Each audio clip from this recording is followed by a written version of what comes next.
Bonjour à toutes et à tous. Dans ce documentaire que nous avons tourné il y a quelques mois, nous avons eu l'occasion de découvrir l'option Art d'Explosion, ici même, au collège Cardinal Mercier. Et autant vous dire que tout ne s'est pas passé comme prévu.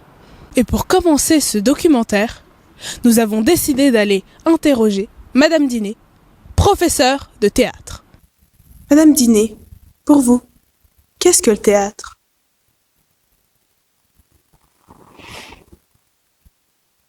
Le théâtre, c'est une respiration. C'est l'endroit où l'âme et le corps se rejoignent pour dire une vérité que les mots seuls ne peuvent porter. Vous savez, je dis toujours à mes élèves, ne joue pas le rôle, deviens-le. Parce que le rôle, ce n'est pas un texte à apprendre. C'est une énergie à accueillir. Une énergie ? Vous pouvez préciser ? Oui, tout à fait. Vous savez, quand un élève entre dans la salle, je perçois immédiatement sa vibration. Certains ont une énergie chaotique. D'autres ont une énergie enfermée, bridée. Mon travail, c'est de les ouvrir.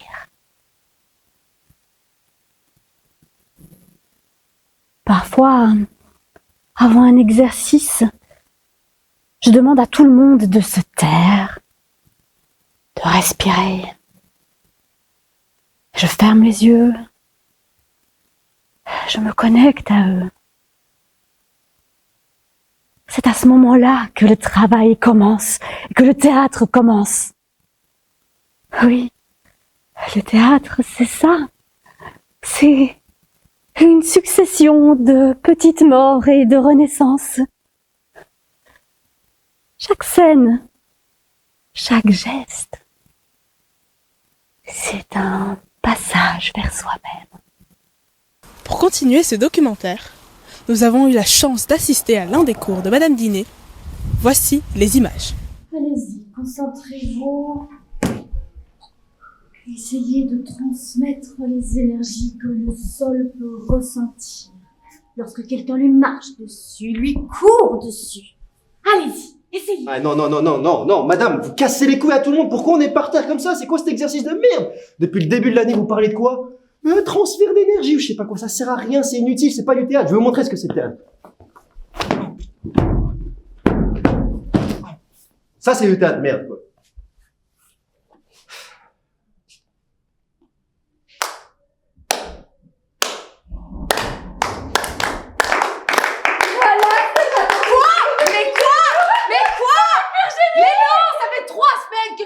Impressionné 3 semaines et vous êtes impressionné par qui? Par un pauvre type qui fait juste des crises de colère. Non mais j'hallucine. Elle a pas de talent, hein. Suite à l'altercation que nous avons pu observer lors du cours d'art d'explosion de Madame Diné, nous avons décidé de prendre l'élève en fuite, Maude, pour voir ce qu'elle fait actuellement. Venez avec moi, on va essayer de regarder un petit peu. On peut l'observer au loin. On va essayer de s'approcher pour aller l'interroger, sans que ça la brusque. Allons-y. Venez avec moi.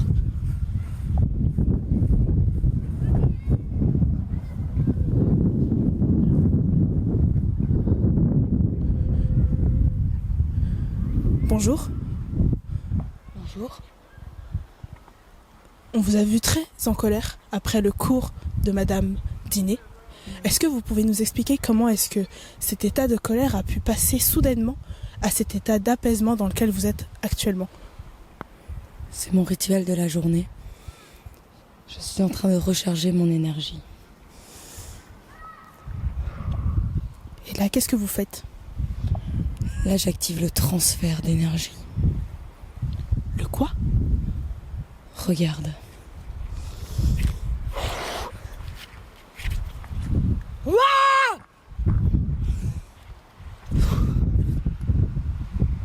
vous n'avez pas peur que les gens vous prennent pour une folle en faisant ça? Bah non. Tu sais, c'est un rituel qui se fait de mère en fille dans notre famille. Même que ma grand-mère est morte. D'un rituel qui était bien trop puissant. Elle a fait un infarctus. Je trouve que c'est la plus belle mort que quelqu'un puisse avoir.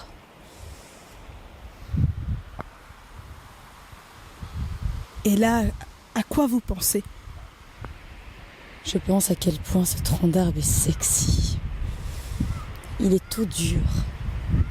Et son écorce est tellement rugueuse. Vous pensez que c'est moi qui lui fais cet effet? Merde! Le cours d'Afeta! Non, je suis en retard, pourquoi vous m'avez pas prévenu?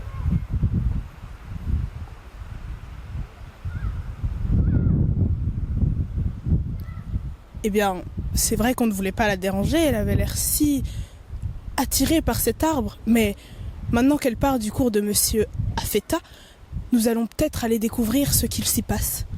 Venez avec moi, on y retourne. Attention, évitez à tout prix la surexposition. Si je vois ne serait-ce qu'un bout d'image avec de la surex, c'est direction les dossiers ratés et je montre à tout le monde. C'est grave si on a un peu de blanc à l'image. À toi de me le dire. Tu veux finir avec les dossiers minables des anciens élèves? Ok, sortez vos notes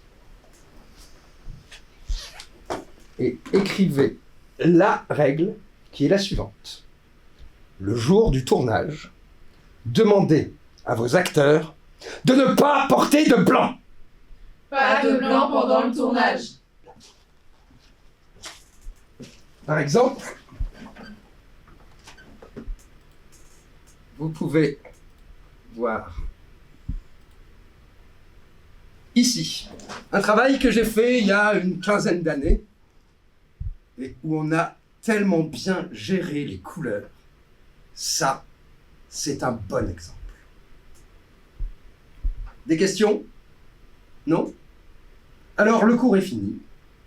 Bonne journée.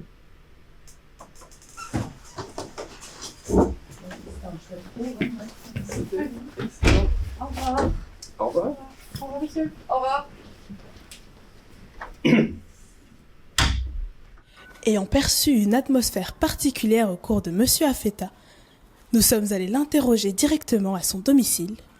Et là encore, tout ne s'est pas passé comme prévu.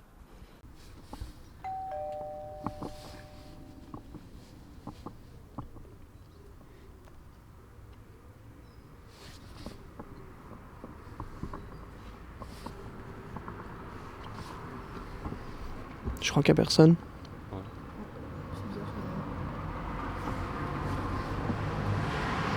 On fait quoi? On peut essayer de passer par là. T'es sûr qu'on peut? Bah, s'il y a personne pour nous voir, on risque rien, je pense. Il faut essayer. Faudrait que ça vaut le coup.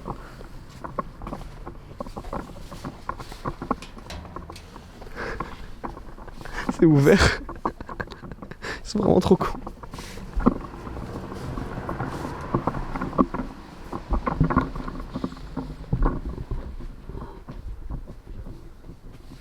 Faites gaffe. Hein.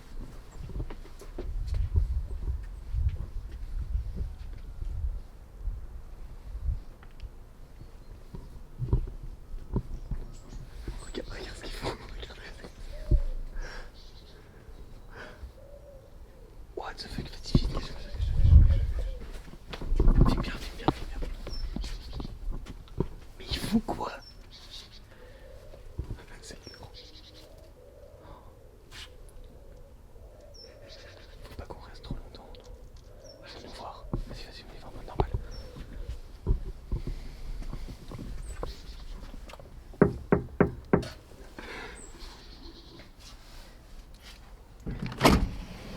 Bonjour. Entrez. Faites attention à tout ça, on est en train de faire un TikTok. Ah, ok, passe. Le cinéma, c'est ma passion, ma raison de vivre. Grâce à lui, j'ai tout. Souvent, je me dis que je suis un peu le nouvel Orson Welles. Et surtout, Je veux que mes élèves deviennent aussi grands que moi. Enfin, peut-être pas aussi grands, ce serait compliqué, mais oui.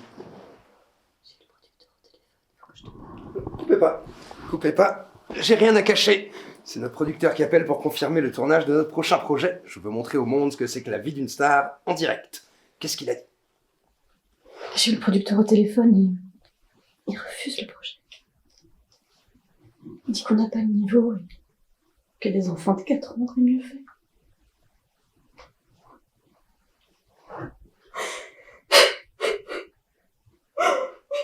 La mère, arrêtez de filmer, vous voyez pas qu'elle va pas bien? Coupe. Dis pas ça. On va y arriver, un jour. On sera des stars. Et on pourra quitter ce boulot qui nous pourrit à longueur de journée. Regarde, l'autre jour, je demande à mes élèves ce qu'avait fait Étienne Jules Marais. Pas un de ces minables n'a pu me répondre. Alors que tout le monde sait que c'est lui qui a inventé la chronophotographie. Ça vous choque pas, vous? Si. Écoute, la réunion de ce soir avec les élèves va te remettre sur pied. Mais je t'ai dit que je pouvais pas participer à la réunion. C'est vrai. Je m'en occuperai tout seul. Ça va aller. Pour conclure l'émission sur cette option imprévisible et particulière, nous voulions absolument nous rendre à cette réunion secrète. Pour ce faire, nous avons demandé à un élève un petit peu moins convaincu par l'option pour nous informer sur l'emplacement de la réunion. Il nous a bien mis en garde que nous n'avions pas le droit d'assister à cette réunion, et pourtant, nous nous y sommes quand même rendus, en caméra cachée.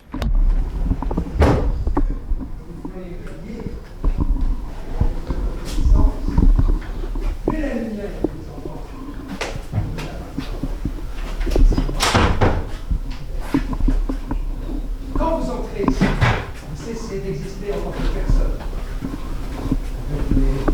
Les images, les outils, les fragments que je suis, que je modèle, que je consume pour que mon film vive. Tu crois jouer dans mon film? Non, c'est moi qui joue à travers toi. Tu es mon extension, ma pellicule humaine. Regardez-vous, vous êtes magnifique, tellement docile. Vous me donnez votre voix, votre regard, votre peur. Et moi, je vous offre quelque chose de beaucoup plus grand. L'illusion d'être un artiste. C'est ce que vous vouliez, non? Être vu, être compris. Alors donnez tout! Vos nuits, vos émotions, votre fatigue. Ce film, c'est votre offrande. Moi, j'ai été oublié, écrasé par les autres, les vrais réalisateurs. Mais grâce à vous, je vais renaître. Dans chaque plan, dans chaque cri, dans chaque larme. Et tant que la caméra tournera, vous m'appartiendrez. Vous serez entièrement mien.